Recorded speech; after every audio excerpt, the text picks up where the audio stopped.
What this is used is really to set the value and vision, and generally it is setting the value and the vision in the eyes of the CEO. So it's a process to basically construct strategy into reality by using both horizontal and vertical alignment. So a lot of times it can be the CEO's 3 to 5 year strategic vision.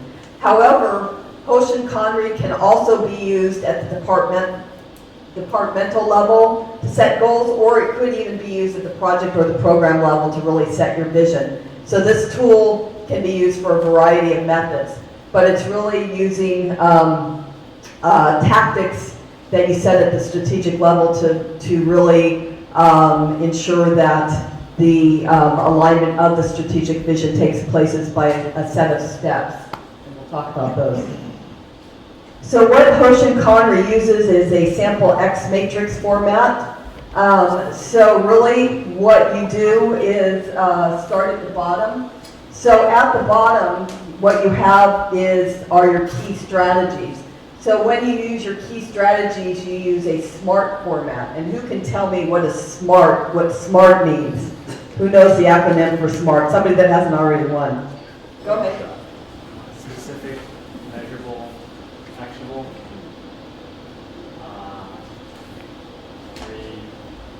realistic, and time bound. Okay. It could be attainable or actionable, but I'll give it to you. Actually, from my Toastmasters, it's specific, measurable, attainable, realistic, and timely, but I've seen it as actionable as well, so I'll say you won. It's coming towards you. I got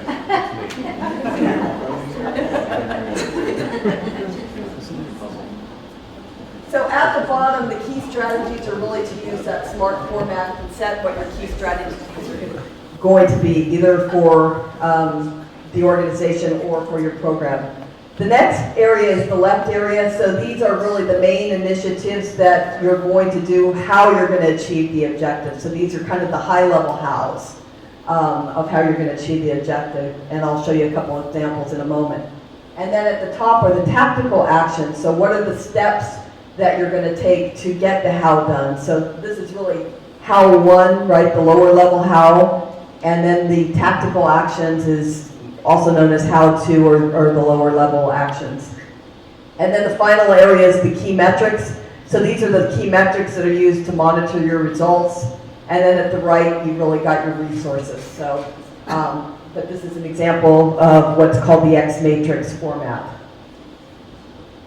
And so here's an example when you're defining the key strategy. So if you're a CEO, maybe you wanted to improve your margin by 5% points by the fourth quarter to get an increase of 250K, or even at a program management level, right? So could be anything.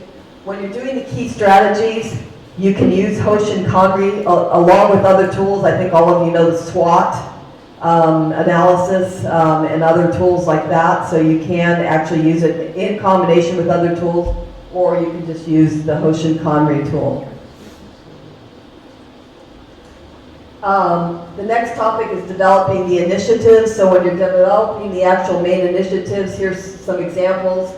So in this case, maybe you're reducing warranty losses, you're reorganizing product portfolio. So these are kind of high-level hows.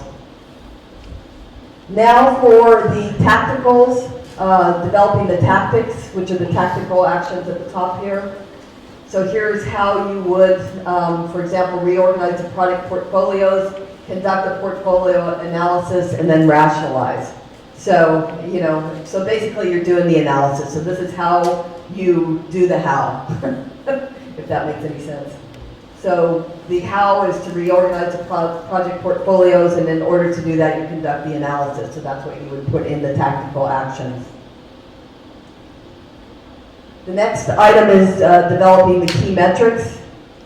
So here, in this case, you're looking, some things you can look is margin, warranty, return on investment, time to productivity, all kinds of metrics. So these would be some key metrics that you could draw upon. And then once again, this, all were areas that you use to, build your key strategy. So this is an example, a simplified example of what the X matrix looks like, and when you do your exercises this evening, how you can start drafting it on your flip charts. You could just do a simple X on your flip chart and then map out all the different areas.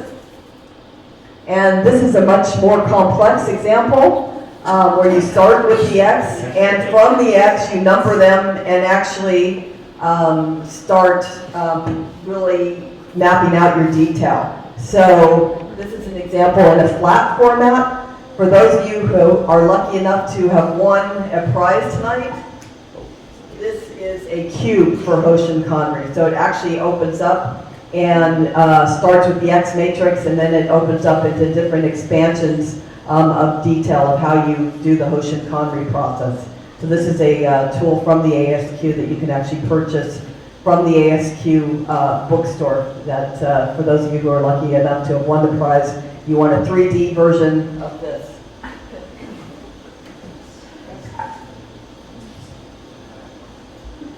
So the next topic I want to talk about is Kaizen. Kaizen, as you see there, means change for the good, or good change, whichever way you want to look at it.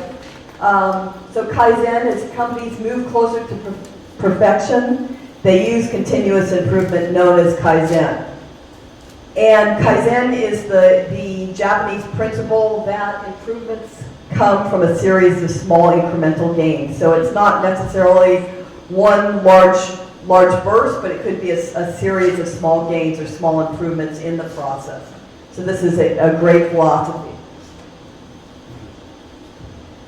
Some of the keys to success if you do have a Kaizen event at your organization, or you want to bring Kaizen into your organization, is you do need commitment from leadership. So you do need buy-in from the top, as you would for any initiative, Agile or any other.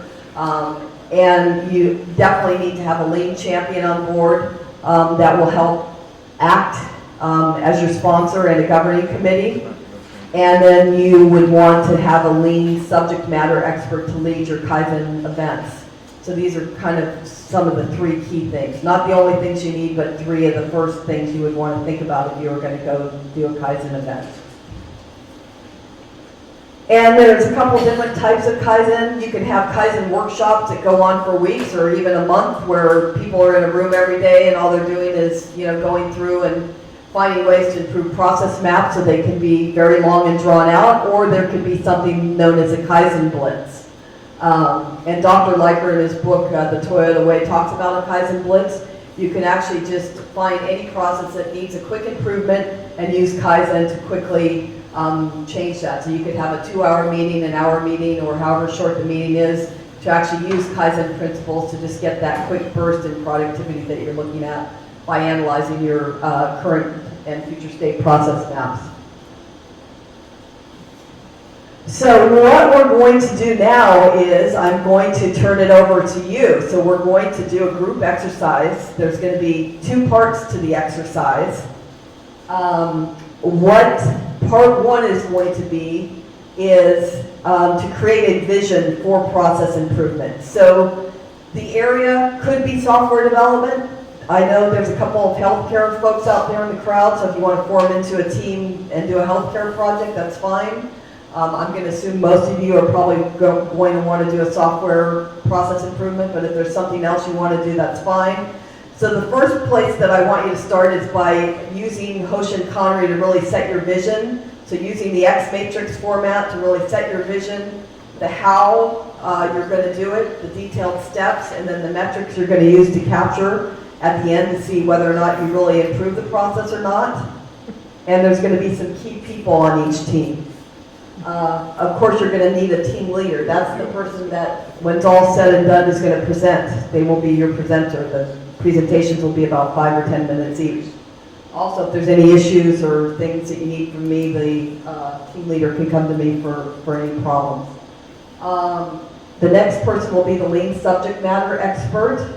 You can pick the person in the group to do that. For some of you that won the cubes, you might want to volunteer for that role since you've got the cube. The next important role is somebody who's going to play the customer, right? Remember, the voice of the customer is important, so you're going to have that person on the team that's really going to drive the what when you're setting that vision, so your high-level goals for your project. And then the business champion to support your team. So if you get into areas of conflict or people that are having problems getting their minds around Lean Six Sigma, you need that champion to come back and say, well, we really need this, and this is why, right? So we need to have a champion on each team. And then the rest of the folks will be the team. We have quite a few people here. We've got like 3 easels, so there's also boards as well. Normally, I would say probably groups of 10 will probably work. We'll see how you guys self-form based on your areas of interest. And then part 2 will be, once you set your vision, now you're going to do a quick Kaizen Blitz exercise. So basically, find a process flow, just, a simple software project, software flow or some other flow that you come up with, and find a way to improve it quickly based on your vision. And you can be as creative as you want here. And I do have handouts for each one of the exercises as well. Let me give you the handouts. So I do have hard copies of the exercise as well. So just as a show of hands, how many folks want to do healthcare? Because I know that there is a couple of healthcare folks that I talked with. Who would want to do a healthcare project? Raise your hands. Okay. So all the healthcare people maybe could form over in that corner there on the right-hand side. So let's go ahead and start once you get your handouts. And how many folks want to do software development? Raise your hands. How many software development people? So they'll probably be, the other 2 teams will be software development then, so I'll let you self-form maybe at an easel. So each one of you just sort of self-form into your own groups at the easel. So we'll say we'll have 3 teams since there's 3 easels. Let's try for that. And if that's We're looking at what is the inside football table. Well, it has to be charity and raise, give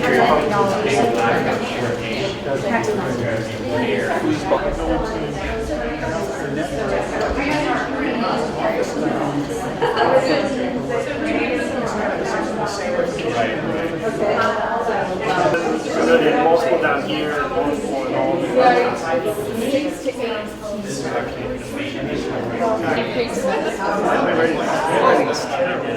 Well, I don't know. Here, we're gonna raise 50K.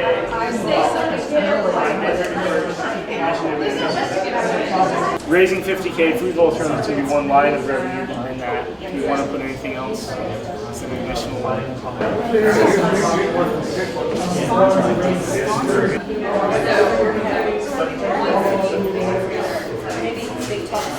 All right, so we had a bit of a different background with every member of our group, so we went a little bit different. We didn't focus on software development. We were inspired by the foosball table, and we decided that we were going to help BayALN, and so we came up with 2 primary objectives, 2 different what statements. One was to raise 50K, so we're going to raise $50,000 in the course of this. I figured everybody would be okay with that. And the second one is to increase membership, because we really like what we're doing here. We want more people to be involved, get out in the community more. So we focused a little bit more on the first objective, which, to go into a little more detail, 50K for the organization, and we did have a timely component to it by the end of May. So that's what we're going to measure back against. The way that we're going to do that is hosting a foosball tournament. So there's a lot that can go into that. We try to keep it relatively basic, but ways that we're going to, the actual deliverables, the things that we're going to do to generate that revenue, entry fees, sponsorships, raffles, food and beverage servicing, merchandise, sponsorship of the tables, t-shirts, players, raffles, all kinds of things going on there. And the things that we're going to measure about it, the signups per week leading up to the event, raffle tickets sold over different periods of time, pre-orders, and then I guess that's kind of where it cuts off for that first one, where we kind of treated both of these objectives together. So if we're looking at the membership increase as well, we're trying to also promote that through the foosball tournament, pairing it with another initiative for different advertising, and we chose email campaigns and some social media campaigns that are going to be involved with that. And part of it that we're going to run through the advertising is discounts and promotions. So rather than waiting for the event to kind of get in the minds of people and get our product in front of them, we're going to do more of it proactively and really encouraging social media. The things that we're going to measure about that, not only new signups at the event, obviously, but social media interactions and tracking different conversion rates from how that relates to interest in the group and new member sign up. So that's it from a high level in our X diagram. And then we made some assumptions that we've run this event before, and we did it all, point of. So we waited till everybody got on site. So in our pre-event, all we did was focus on getting sponsorships, getting people to pay for some things.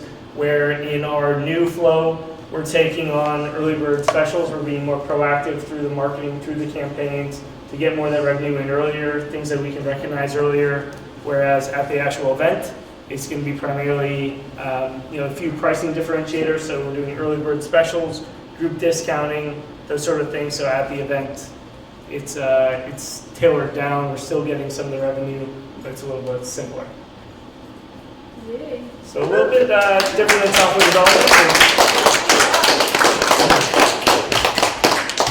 Great, thank you, Kent, and thank you, team. Great job, very inspiring for BayALN. Can't wait for the foosball tournament.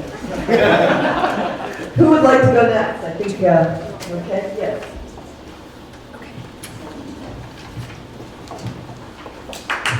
Okay, so we actually took a real world problem, and it's a software development problem.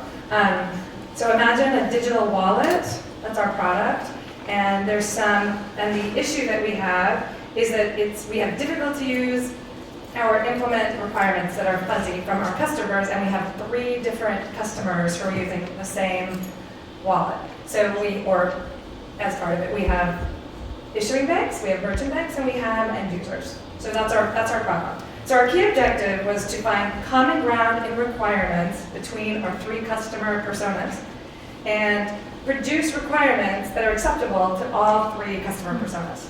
So how we thought our first main initiatives were, first we would analyze all the different requirements because they're done in silos. So they're not all done by the same people. Our sales and marketing people are different for those 3 groups. So we would analyze all the requirements to see where those differences or similarities were. Then we would do a presentation to our internal sales and marketing groups together so that they could understand what those differences or similarities were. And then ultimately we would reconcile the differences to try to come up with more common sets of requirements that would serve the needs of all 3 personas. So our key tactics was first to do a thorough analysis study. Then we thought we would actually, when we did our presentation to the sales and marketing folks, that we would do innovation games so that they could actually come up with, see for themselves what new ideas they could come up with. And then we wanted to verify the conflict, or verify our assumption that there was really conflicts in these requirements or that there wasn't, so that we can understand if we're really on track, if this was the real problem. And that one of the ways we would do that is to prioritize the requirements or the conflicts. And then our key metrics were ultimately that the next time we did requirements gathering, we would have a greater percentage of conversions among the requirements from the 3 different personas. That's what we came up with. Thank you very much. Nice product. I think the Winklevoss twins would really enjoy this one. I heard they're the richest owners of digital money these days.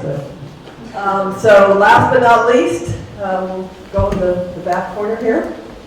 I think this is our healthcare group. We've got Andrea presenting. Thank you, everybody. We worked in healthcare, and we had a very cross-functional team. We had people who were employees of healthcare, former employees of healthcare, patients, urban patients, and rural patients of healthcare. We had a lawyer too. And we had a lawyer too, who's going to take care of everybody in healthcare. Okay, so the umbrella that we noticed for healthcare problems is that everything is a silo. You go to one practitioner and then you have to go to another. So we identified certain parts of that, like that you have to do redundant paperwork, and there's no voice of customer. Some practitioners that you really need, which may be less expensive, are not covered by your insurance. So there's an overuse of the emergency room, which is very expensive, and there's lack of preventive care. So what we identified that will probably help first off is would be information sharing across the providers, coordinated by our stewardship of healthcare, a consultant that takes care of one patient. So it's more of a partnership between the providers, the patient, and the insurance company. How to do that was to implement electronic medical records, telemedicine, a healthcare concierge for each patient, and then anything that we kept on, we were going to do a value mapping stream to make sure that we could find out exactly how to do it. The metrics were going to be shorter wait times when you go to visit the doctor, fewer visits per complaint, fewer long distance trips if you're in a rural location, because when you have to go to something who's not a general practitioner, you have to drive for 2 or 3 hours. And then fewer days from when you call with the complaint till you get the appointment. Other ways that we would measure that is by seeing the numbers of preventive vaccines taken place, volunteering for blood pressure, cholesterol, BMI, and blood sugar. Thank you, Andrea. Thank you, team. Good presentation. Great job, everybody. I'm going to wrap up with a few concluding statements and then turn it back over to the organizers. So if you could all just get back into your seats, be great. So, just a few concluding ideas. As we saw, that Lean Six Sigma tools can be used to optimize software life cycles, but also a number of other processes. So it doesn't necessarily have to be used in manufacturing, doesn't necessarily have to be used in software development. It can be used across a wide range of initiatives, even including the BayALN. And creating vision and strategy can happen by using the Hoshin Kanri. So we all learned how to use the Hoshin Kanri tool in our groups. So I think everybody's got that one down to a science. So that's a great tool. And you can have the modified Kaizen events, which all of you did as well, incorporating that into the Hoshin Kanri to really see the quick burst of productivity.